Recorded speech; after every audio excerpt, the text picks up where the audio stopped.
Here's the update on making the upper slide or receiver for the VG15. In our first operation, starting from the beginning, we took our tube and we turned the outside diameter. Then we cut our grooves in, rotated it in the lathe, took our second cut for the outside diameter so it's correct, and then cut the groove in for the bolt. Once that's done, we machined out the back half of the receiver,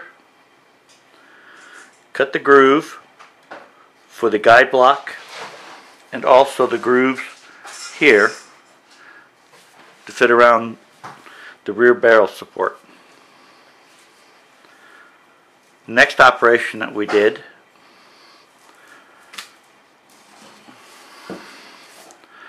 was to drill the large hole for the front sight.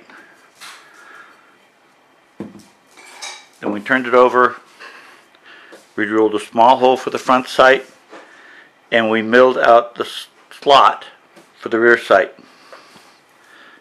It was then fixtured again to drill the two holes for the cocking handle. Once again fixtured to cut out the ejection port. That brings us up to the final operation on the mill, which was to cut the notch for the spring to set in that locks in the front barrel support. That completed, we then welded in, TIG welded in the guide rail for the upper receiver to guide along the lower receiver. There's a set of sheet metal that guides this. So that got us up to where we're at this point.